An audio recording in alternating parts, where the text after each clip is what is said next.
and I hypnotize myself also all the time into all kinds of stuff. It's like, but if you can see it like that, and it doesn't matter really what kind of words you use, but if you see it like that, suddenly everything is a story. Suddenly everything is real, so to speak. Like, okay, this is real, and this is how it's going to stay true, because everything is changing. Yeah, we all know that, but sometimes, yeah, we can feel stuck, and that's just our story. Hello and welcome to Get Yourself Optimized. I'm your host, Stephan Spencer. It's my pleasure to have Edwin Selij with us. Edwin is the owner of the biggest hypnosis institute in Europe, and he's trained thousands of hypnotherapists. He wrote 2 best-selling books about personal development. I know him through a mastermind that we're in called Genius Network, run by Joe Polish, who is a past guest on this show. And yeah, I was just really impressed with the presentations and the different kinds of comments and insights that Edwin brought to the Genius Network meetings, that I figured I got to have him on the show. So here he is. Edwin, it's so great to have you on. Yeah, it's an honor, Stefan. It's very cool to be on, and it's my first international appearance. Your first international podcast. So you've been on other people's podcasts in your home country, but not in the U.S. yet. Yeah, in Holland, yeah, in the Netherlands, yeah, not all of them, but a lot, yeah, a lot. So yeah, if my English is not very up to date, well, I'm sorry in advance, but it's probably going to work out. I hope. We'll just fix it in post and in post production. We have artificial intelligence to fix it up. There's a tool called Descript where you can change in like a transcript form the text, and it will use your voice and change the words. Isn't that wild? Like it's a brave new world. Yeah, it is. Yeah, it is very, very cool. I like it. Yeah, I'm excited. Yeah, there's some people who have like dystopian nightmares about the future, but as long as you see the hand of God in absolutely everything that happens, you can just kind of relax and know that you're guided, and this everything is ultimately for the good. Yeah, I think the same way. Yeah. So I'm excited as well. Yeah. So let's talk about hypnosis and how life changing it is and everything. So first of all, before we get into your origin story, how you got into it, I'd love for you to differentiate for our listener hypnosis versus hypnotherapy. Yeah. Hypnotherapy is psychotherapy in a state of hypnosis. So yeah, that's it, because hypnosis is an altered state of consciousness, so to speak, and in that altered states, a lot of different things are possible. So you see this on stage, for example, the stage hypnosis things are possible. But the state is also, yeah, if you combine it with psychotherapy, yeah, you can have great effects almost, yeah, within sometimes half an hour, a few sessions with people who are otherwise in therapy for maybe months or years. Yeah, so the effects are, yeah, sometimes even dramatic for some people. And Okay, so when you say dramatic, give me an example of dramatic from your life, because I'm sure you've gotten hypnosis and had some impact, and then something dramatic from one of your clients. yeah, for me, for example, it was, well, I started with hypnosis a long time ago, 2006. But before that, I was also introduced into yeah, different techniques, also related to hypnosis and hypnotherapy, like neuro linguistic programming. It's just it's a variant of hypnosis, so to speak. But and when it was, I think it was 2005, I got it. Yeah, I used the technique. Well, the technique was used on me, so to speak, it may be a weird story because one of my twins, I have four boys, and one of my twin boys was moaning. He was 6 weeks old, and it was the 2nd of January 2005, and he was moaning in his bed. And my wife said, "Well, we have to go to the hospital because it's not good." But for me, it was the 2nd of January, and that meant it was New Year's Eve, and Christmas and holiday season. And for me, that was using a lot of alcohol and drugs. That was my life for about 15 years, from 16 up until then. So I thought, I don't want to go there. Let me be. But she was persistent, and we got to the hospital, and there the doctor said to us, "Well, you have to take a seat because there is a chance he wouldn't make it tonight."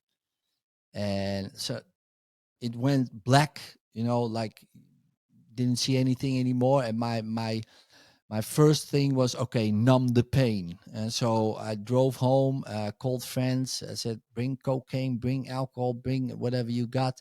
I tried to numb the pain, but it was impossible.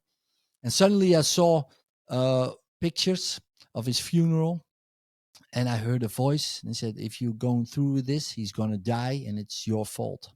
And that was the day I quit. Didn't drink again. I didn't do drugs again for now. And so that's a long time ago already. But then I discovered later on that it was some kind of technique they call the compulsion blowout, a sort of hypnosis NLP technique. And when I discovered it in a book of Tony Robbins, Unlimited Power, I thought, wow, it was a technique it was a sort of grace, like, okay, here's a technique. And then I discovered the technique, who was already there since the 80s. And then I thought, why didn't I learn that at school? And then I thought, well, I have to learn it. Everybody. Well, and that and that thing, I hypnotized myself doing that. And now I'm learning a lot of people those kind of techniques. But for me, it was more of a discovery, or something happened, an event that skyrocketed every other events after that. It was just like somebody just dehypnotized me, at that moment. Okay, boom, and now it's done. And then so I said, okay, wow. And so that was an experience, pretty dramatic in my personal life, and in my clients. One time I had a man with a brain tumor, and it was unoperable. And he told me, well, they can operate it, but I have a 2% survival chance if they operate, and I have a 100% chance to die if they don't operate. Okay, can you help me? I said, I don't know, but we can try. So I used hypnosis and his subconscious mind, and I just asked, well, can you shrink the tumor so it's operable? And the subconscious mind responded yes, with just finger signals, said yes. And he went back to the hospital. He said he insisted on making photos again. And the doctor was in shock. He said, well, okay, probably got the wrong pictures before that. And they operated him, and he's still alive. So that was a dramatic thing as well. And not, of course, probably not for everybody, that hypnosis will work on a brain tumor. Let's clarify that. But yeah, I encountered some wonders. Yeah, it's the human spirit and the human mind it's amazing. So yeah, it's dramatic, so to speak. Yeah. Wow, what an incredible story! And when you did this process on your client, and it was inoperable, that was how many years ago? There was a beginning of my career. I think 2000. I think between 2010 2013. I will have to look it up, but somewhere around there.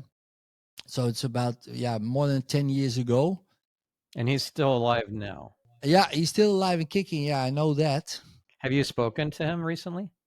Not recently, but a few years ago. Yeah, a few years ago. Not recently. Not like. We'll consider this a nudge to check in on him and say hi. Yeah. Exactly.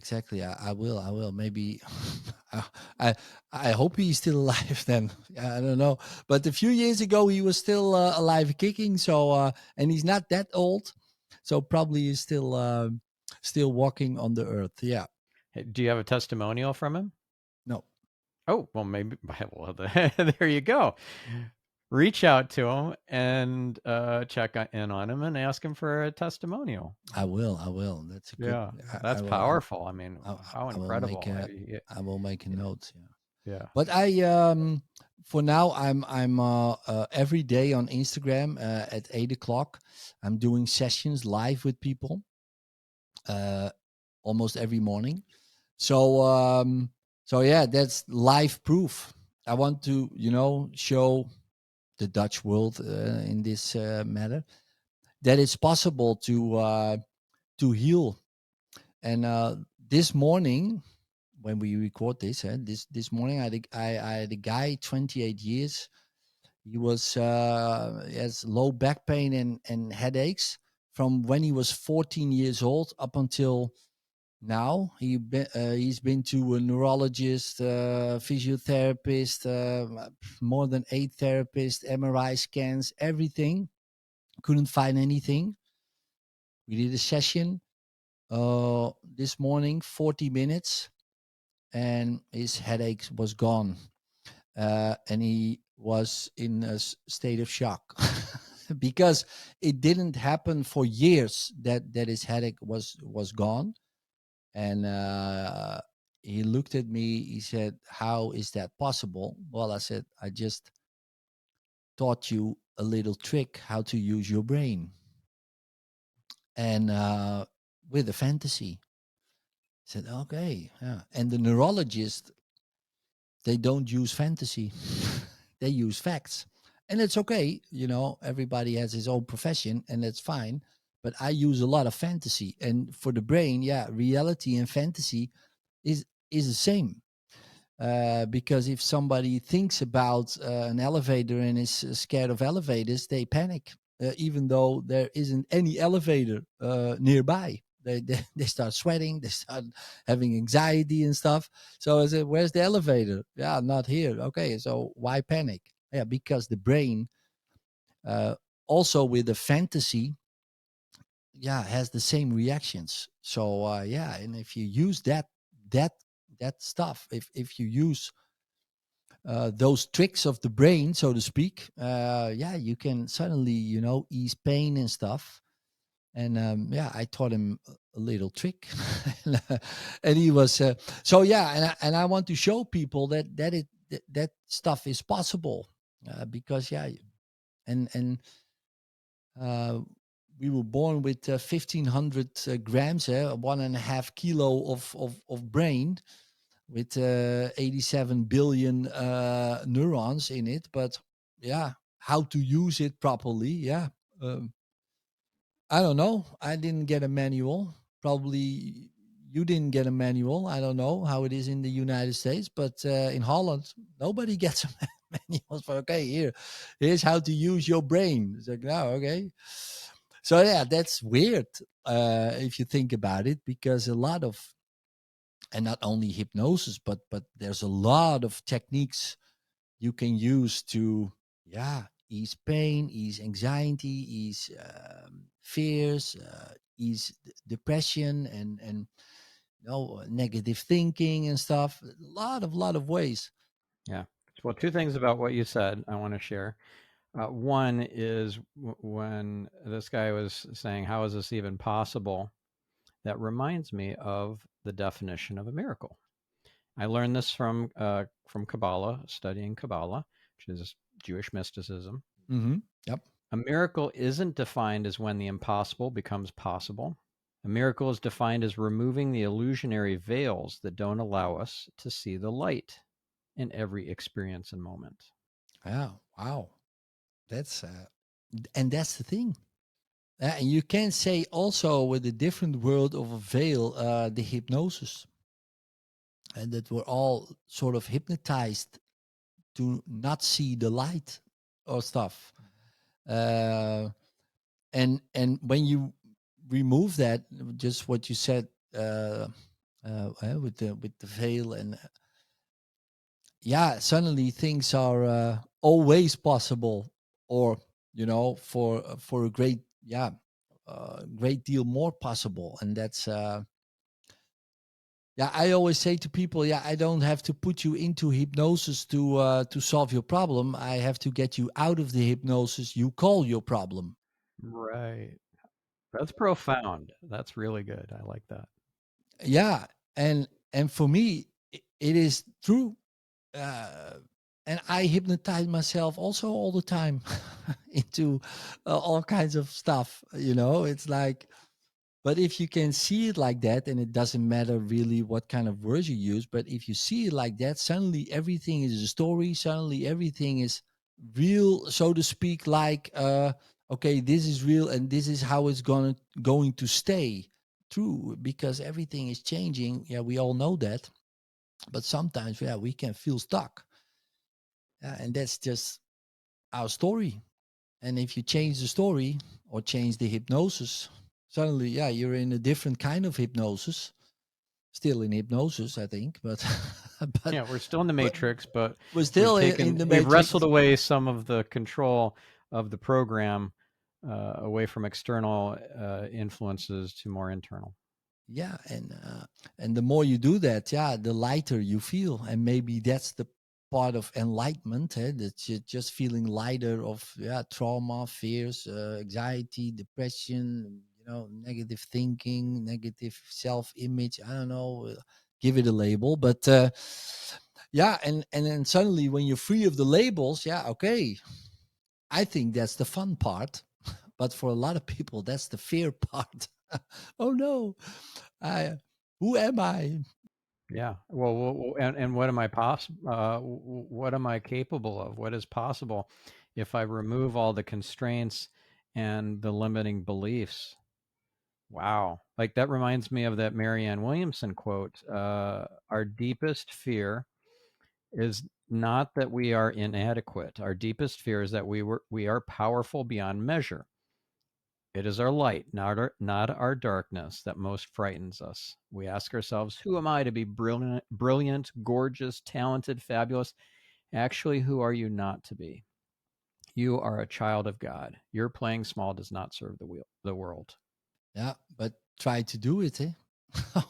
It's, well, I came from a place of darkness. I think a lot of people are coming from, they're growing up into a family who doesn't know what they're doing. As a parent, you don't get a manual.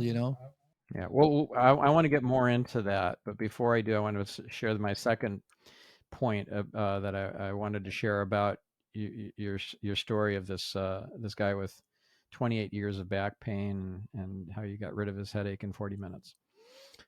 So the second thing that comes to my mind, and you were talking about this maybe generally, maybe specifically about this guy, but I don't recall. But you were talking about how when somebody just thinks about getting in an elevator, they start sweating, they start having anxiety and everything, and they are nowhere near an elevator, but you just had them, recall being near or about to get in an elevator, and then they just about to have a panic attack. So that reminds me of a story in this book called Provocative Hypnosis. You may know it. It's a fantastic book. Are you familiar with that book? Yeah, I know it. I know it. I love the title, so I read it. Yeah, yeah. Yeah. Jürgen Rasmussen. And oh wow, this guy who worked on uh, repairing telephone lines.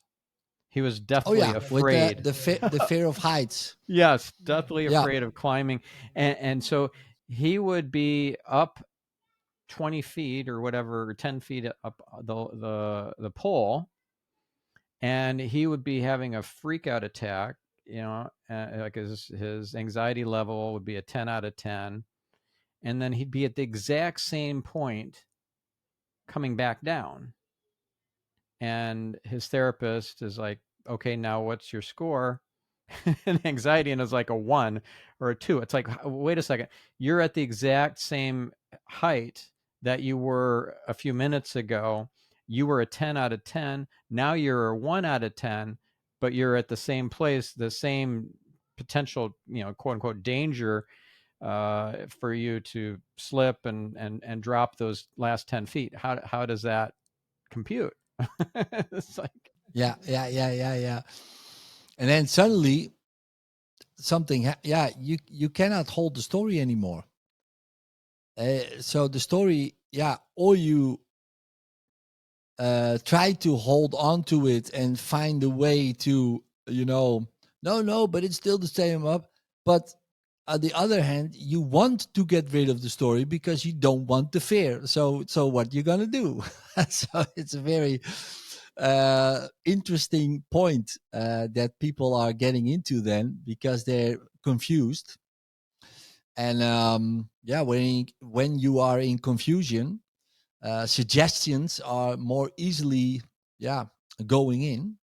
So if you got a good therapist like Jürgen, for instance, and he gives some direct suggestion when you're up there, then suddenly the fear is just gone. And because you're confused and you're not, hey, it was my story, but what's happening here? Then bam, he is giving some great, good direct suggestions, and suddenly the fear is gone. And people say, wow, it's a miracle. But if you really, see the steps, what he's doing, it's not really a miracle. It's just a strategy. well, it's still a miracle. It's just removing the illusionary veils. Exactly. Yeah. That's it. But the veil, opening the veil, is also a strategy if you know how. But and that's the thing. Most people don't know how. So then suddenly, if somebody's doing that for them, well, they always do it themselves, but they think somebody else is doing it. But they do it. So whoa, that's a miracle, or that's wow, a wonder, or what. And I think, it's just following the steps.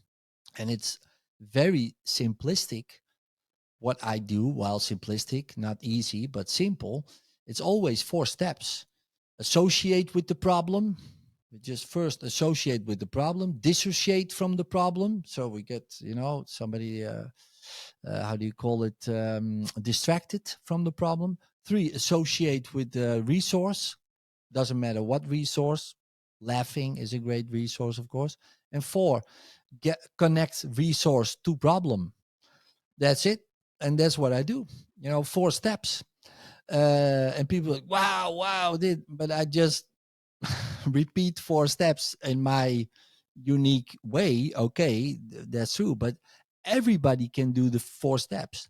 Everybody, from my neighbor, my children, everybody can help themselves or teach people how to help themselves. Or it's not that hard. It takes some repetition. That's true. That's true. Yeah, one of the my favorite example of breaking a pattern, doing that step 2 of disassociating with the problem by some sort of pattern interrupt. Mike Mandel, who was on the show in 2017, so ages ago, episode 97. So he was, I don't know what the problem was, but it was some sort of fear or anxiety or something. And he would start, as she was describing the problem, he would start sniffing under his watch. Yeah, that will And distract he somebody. tried to do it in a way that he was subtle and not, and not noticeable. Of course, he knew what he was doing. He was making sure that he was getting noticed so that she would pattern interrupt. But he's like, "What are you doing? I'm trying to, I'm like, this is serious. I'm trying to get at this problem here. And you're sniffing under your watch. What are you crazy? No, no, no. I'm sorry. I'm just, please continue. And by the third time, yeah, he completely scrambled the pattern. And she couldn't get back to where she was, in this terrible, anxious state talking about the problem. It just like completely scrambled it. Exactly, yeah. But that's very powerful stuff. Most people just don't know that, that you can do that. You can also easily, of course, piss people off. That's also true. If you do it in a relationship, and my wife is just telling me something, yeah, I'm angry with you, and I just all the time pattern interrupt her. Then I don't think we have a long-lasting relationship. But if she wants to, and that's also with the consensus part, and that's also if somebody wants to get rid of a problem and they say, well, I need your help, okay, then a lot of things are possible. Yeah. One thing speaking of, working with your spouse on something, one thing I've learned the hard way is to ask for permission to coach my wife, Orion. If I don't have that permission, I don't try to solve the problem. I don't try to pattern interrupt her or whatever. It reminds me of this funny viral video from years ago. It's not about the nail. Do you know this one? No. Oh, it's hilarious. I'll include it in the show notes. Oh my goodness. So this woman, she's talking with her spouse and she's like, "Oh, I feel just at odds, just at my wit's end. I have this this pain in my head and it just won't go away." And then the camera pans out a bit and shows she has a nail stuck in her forehead. and and the husband is like, well, you have a nail there. She's like, stop, okay? You're always trying to solve my problem. I just need you to listen. And he's like, oh, okay. So you have a pain in your head and it's just really nagging you. It's so funny. It's so funny. Yeah. But that's the thing is like, if you're not there to listen, they don't want to hear you solve the problem.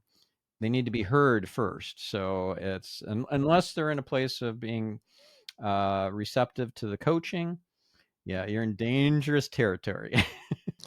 Yeah, I had it with my kids when they were little. I had, like my one of my sons. I have four, and he was 4 years old, and he of maybe 3, 4, and he was always like tantrums. So very very intense, and so intense that he passed out. Yeah, when he was 2 years old, he got so angry. Now I think around maybe one and a half, got so angry he turned blue and he passed out. And the first time I was so scared, and the doc said, "No, no, no, it's just some kids have that, they grow over it, and just lay him on the side." And I say, okay, okay. But he was very emotional, and when he was 4, he got his he was very angry. So I said to him, okay, where is that angry of yours? Where's that angry? Where is it in your body? In my belly, in my belly. I say, oh, it's in your belly. Okay. And what color is that? It's orange. Okay. So you can take it out if you want and make it something, but maybe a balloon or whatever. I said, okay, I will do that now. And he got it out of his body. So fantasy. Got a balloon and hold the balloon. Okay, let it go. No, I won't let the balloon go. Okay. Okay, relax, relax. And he was standing there, I think 5 minutes, probably, like, and suddenly, he's now 18 years old. Right? He still knows it. Never had a tantrum again. Never. From that day on, Suddenly he knew how to deal with those, sort of anger management. It's like, he learned himself a trick, and now he can still be angry, for sure, but not like that. And that was very, very cool to see. You set him free. Yeah, I learned him a strategy, a trick, a fantasy, and now he still knows that. He still knows that he made a balloon. He still knows that he was holding on. Yeah, So he remembers that experience from 4 years old. yeah, he remembers it. Yeah, That's telling, because most kids don't have memories except for the really indelible ones from 7 years to younger. So that really made an impact for him. Really cool. it was. Yeah, because it had a lot of emotion. So that's when you are remembering stuff, when you have a lot of emotion, of course. Well, of course you know that, and it was something he invented. Yeah, with help, I said maybe you can do this, but he know. Yeah, I said, oh, I released my anger. I did that. I was 4, and I learned a technique that nobody else can, but I invented something. And for him, I don't know, it's a thing. He likes when he I think everybody, if you discover something, you're very excited about it. And he's still, I'm telling the story as well, so also to people, and he hears that as well. So the memory, still, oh yes, I know that, exactly, it was reinforced. So that's also the thing. But I think if parents know that, like, oh, it is a strategy, and you can, if you alter the strategy of, say, being angry, or doing angry, that's a whole different thing. Being or doing. So, oh, you do angry, okay, let's do something else. Right? So, oh, can we do that? Yeah, I teach you a trick. Oh, I like tricks. A fantasy, just a fantasy. Well, experiment, something like that. The experimentation, trying. Kids love to play. So, yeah, okay, let's play with my emotions. That's and suddenly they find ways. And if they know it's possible, and that's for everybody, if you know it is possible, then suddenly you think of things. Suddenly you can do it yourself. And if I say to people, okay, so let's imagine you have all the people you don't like, they are here now, so we make a persona of, here's your mother, here's your father, and I tell them the story that it is possible. If you change the location, you change the relation. So we just move mother, and how does it feel? Oh, better. If I tell that story, people are thinking, okay, I have somebody, oh, I want to, and suddenly it's a possibility, and suddenly it's a model, and suddenly we have a sort of family, kind of, how do you call it in English? I don't know. Um, Family therapy, but but you do it yourself. You've changed the dynamics of the relationship. Yeah. Yeah, and it's but you have to know the possibility. If you don't know, you don't know. But if somebody just tells the story, or they show it, or say, oh wow, oh, so you can, oh, so I don't have to think about that person all the time. I just can move it out of my space, psychology, mental psychology space, as we say that in Holland. Uh, oop, and we just, oh, I don't think about it anymore. Oh, and we can do that with ex boyfriends, girlfriends, everybody, and that's so a relief. But it's also a model. And if you can teach it to children, like, yeah, when they're 10, 12, 14, I don't know, And if it's a possibility and it's suddenly a subconscious thing, an automatic habit, you just do it yourself very quick. I don't like it, boop, out of my space.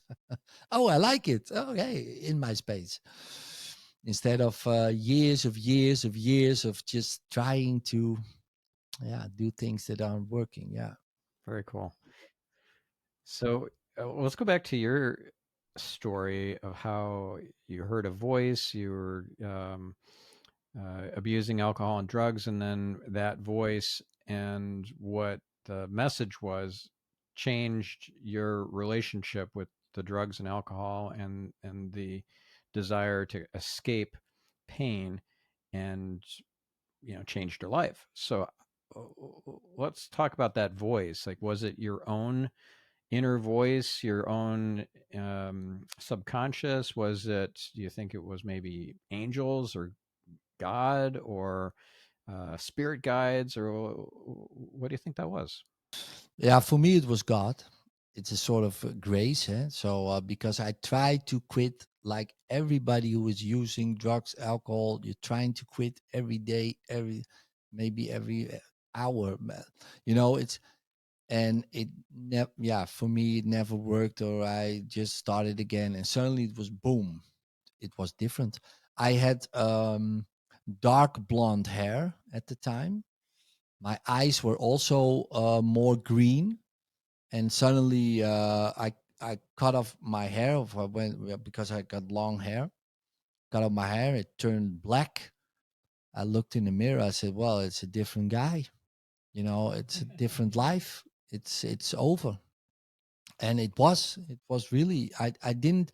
And the weird thing was as well, I was with friends at that time in my house, and I went to the kitchen, came back as a different person. I said, "Well, guys, party is over." They got up, they left. I didn't see him again for until this day, and I saw I saw him probably 3-4 times a week.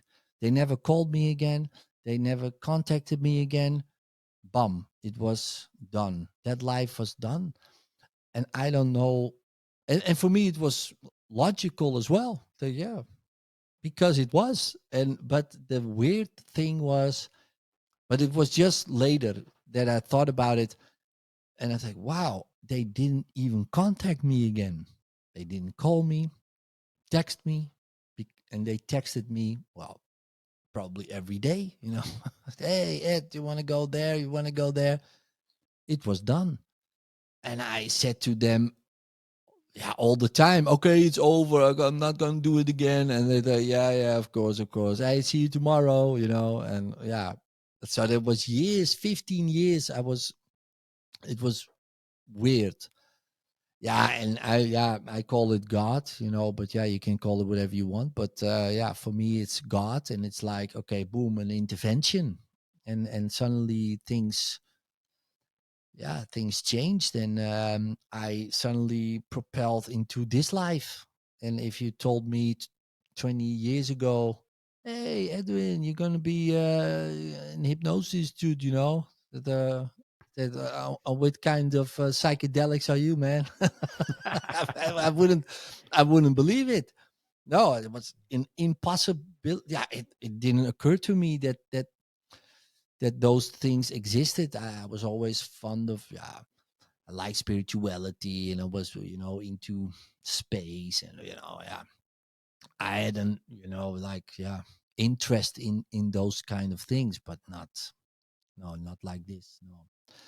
So yeah, it's things can happen. Yeah, and to me it happened. Yeah, I call it grace, because I don't think I probably I couldn't have done it I couldn't have done it myself, because otherwise I would have done it myself, I think. But yeah, I had help, and now I try to be a help for other people as well, like on Instagram, or with, if I encounter somebody, if I can help, I will. Not all the time, and for some people I am that voice now, because and yeah, that's cool.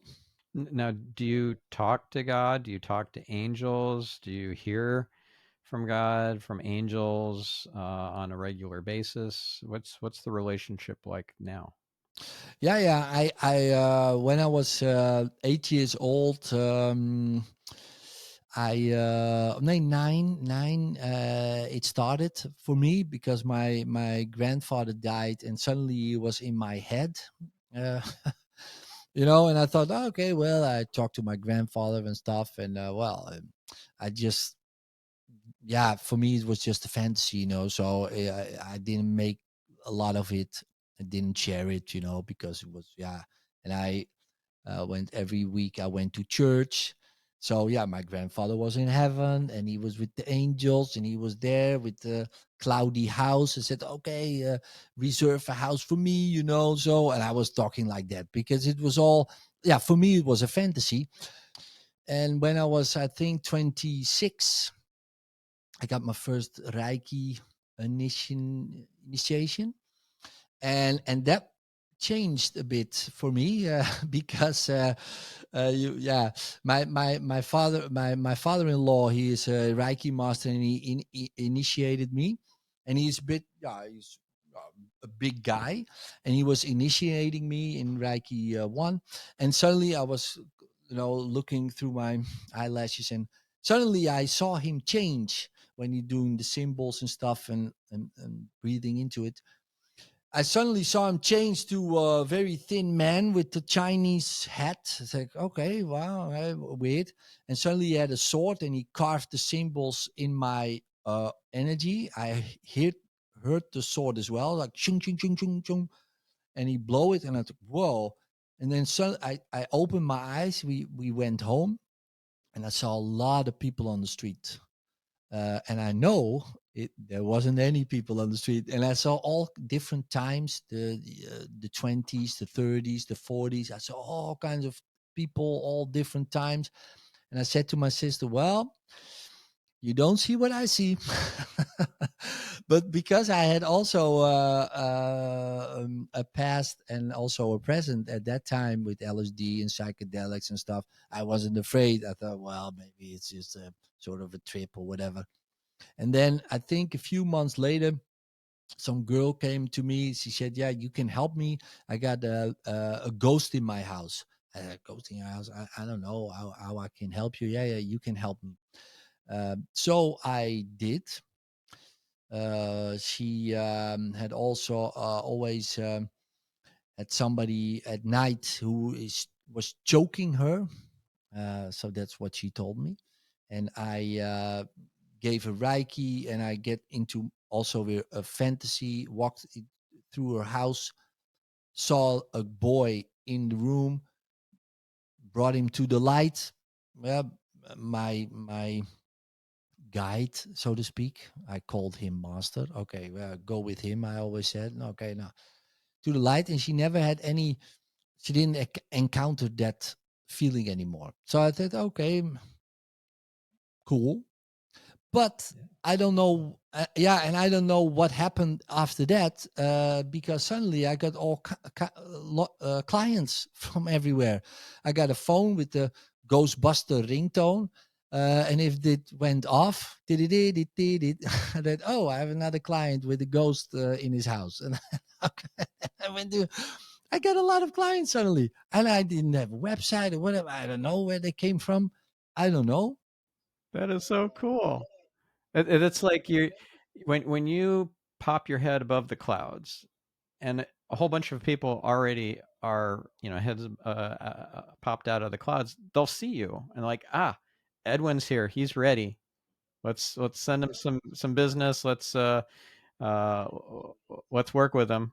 It was weird. But then I encountered, yeah, weird stuff, and I thought, okay, I have to quit now.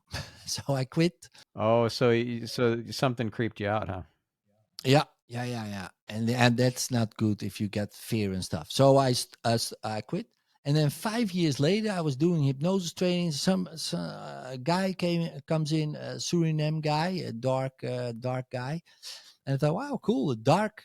dark people, dark colored, because in hypnosis, Suriname and Indonesian people, they're scared, ghosts and stuff. So I don't have a lot of dark people, so to speak, in the training. So I thought, hey, cool.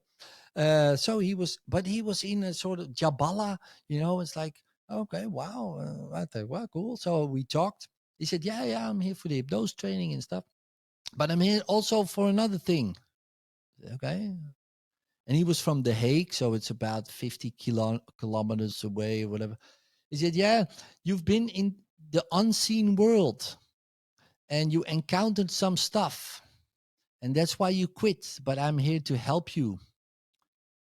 I said, okay. And I never talked to anybody about that, and he knew it. And I said, okay. And he helped me with all kinds of. He used the Quran, so with all kinds of Arabic chants and whatever. I don't know what he said. Like man, and he, I don't know, sort of initiation, and then suddenly I could just boom, also enter the world. But now I know what to look for, and how I can manage around, and not be afraid, because he learned me a few tricks. So that was cool. So you've been teaching tricks, and now you got some tricks. I got some tricks. Yeah. I got some tricks. Yeah. He gave you some tricks I got. and used some tricks, and Yeah, now very cool. you're back. Yeah. And it's very cool. And I think that's also a part of, you can call it success, but if I encounter people and I do a session, I just know things are happening, because it's not what I say, not what's happening, because I just feel it and know it. And because sometimes I say things, and you see people, whoa, that's it, and they got a revelation. I think that's not from what I said. It just can't be, because there are other things around that are also helping. Well, I don't say it to people, because doesn't. But if somebody says it to me, like, hey, I feel something is helping me, I said, yeah, that's true. It is. But most of the times I don't, talk about it, because or somebody else like you, you started the conversation. It's like, okay, cool, let's talk about it. But otherwise, yeah, um, I don't. But I use it. Yeah. Well, consider this an invitation to start talking more about it, because what happens is when you call on angels and get divine assistance, get divine and sacred beings, in the unseen world, assisting you and your client through whatever the issue is that's being addressed. That's powerful. It's amazing. There's something even more. There's another level of that if you use words, because words are powerful and they manifest reality. So when you use words, you're not just thinking the prayer, but you are speaking it aloud. Something different happens. Something even more powerful happens. And when you start articulating what you're doing or narrating it, like, okay, you can believe this or not. It's just up to you. But I just so you know, I'm calling in Archangel Raphael to assist us with this healing right now. Like, oh, okay. What are they going to do? Like, hey, no, I'm out of here, right? No, they gave you permission to do the healing and to do the work and help them through this blockage or whatever. So you're just narrating what's happening in the upper worlds, and now you're helping them with their faith. Yeah. That's cool. Yeah, I'm going to use that. Yeah. Yeah. And also one thing I've noticed is that you are a lot less susceptible to the the negative when you have this certainty, this belief, this faith that you're only inviting in divine and sacred beings into your energy field, only ever. And anything that's not of the light is not welcome. Because otherwise, you're constantly warding them off. You're constantly doing protection prayers and so forth. And I'm not dissuading anybody from doing that. It's just you have another level of protection when you are only inviting divine and sacred, and nobody who is not of the light is invited into your field. You'll get a lot less of the nightmares and the kind of dark thoughts, intrusive thoughts, that sort of stuff. Yeah, for sure. Yeah. Yeah, and I'm very glad that that he got on my path, that man, because yeah, he helped me a lot to make distinctions, and if you know it, it's with everything, it's very simple. But if you don't know it, yeah, you're just wandering around, and you don't know what you're doing. Not only there, but also in this world, what we see, people are wandering around, and I think, well, I don't think you know what you're doing, but yeah, and that's yeah, it can be helpful just to know some tricks, and what you said, just yeah, ask help. Yeah. And another thing too, I want to just point out, you're training and teaching thousands of practitioners. Imagine if you start incorporating the stuff that you're just kind of keeping below the surface. Speak it aloud into your trainings, like, hey, if you believe in God, try this. Try asking for divine and sacred beings who are specialists in whatever that challenge is that you're addressing with your client. Ask them to come in. Specialists who are divine and sacred. You're incredibly powerful, and if you don't ask, you don't get. Usually, So if you start incorporating this into your trainings, more people will incorporate these things into their sessions with their clients, and wow, what a ripple effect you'll have in the world. Yeah, that's true. Yeah, and I will. Yeah, awesome. So one other topic I want to address, I know we're running out of time, but I just feel that this is something that may be a game changer for you. It's called the Court of Atonement. I just recently aired an episode, so this will, this will be live now already. Certainly by the time 6 months rolls out, and this episode airs for all of our listeners, this will be, an old episode. But Amy Jo Ellis is the person who came up with the Court of Atonement. Of course, she got it from the upper worlds, but it's a way of invoking a court, like a legal court session, calling the court into session through words that you speak aloud with a positive intention.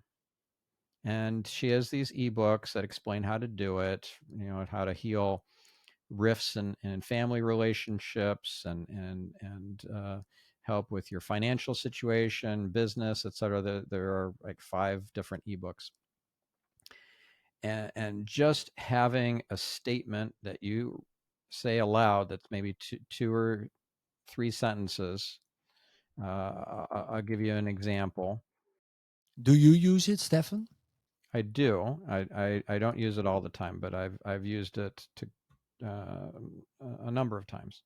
Okay, so let's say that you are driving and there's this crazy driver that you feel is reckless and going to get somebody in a crash or themselves. You could place that driver into a court of atonement. Now, this isn't for them to get punished or penalized or anything like that. It's just to resolve whatever is happening there in the upper worlds, because then it trickles down into the physical manifestation. And usually, almost always, she says, these court sessions end with amicably. They end amicably with a settling of it. Right. You settle the court. thing, and then like both parties make amends, and you don't have one person getting thrown in the slammer or this whatever.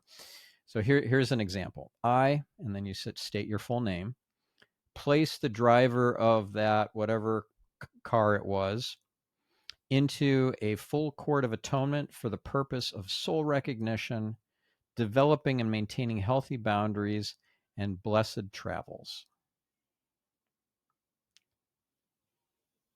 Right? It's a court of atonement, but it's also a blessing. You're blessing that person, and it could even save that person's life. Yeah, that's a nice thing. So you bless him. Yeah. So okay, we protecting and blessing him, something like that. It is a blessing, but it also is it's accountability. So let me give you another scenario. Let's say that you're witnessing a street fight. Two people are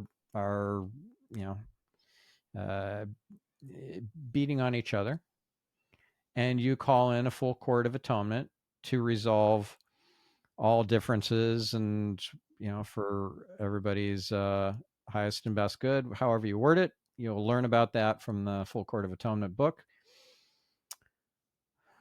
Imagine then they're just going to stop fighting, right? One person walks away and you think, okay, that was about to get really, really ugly, and now it's just kind of dissipated. Wow.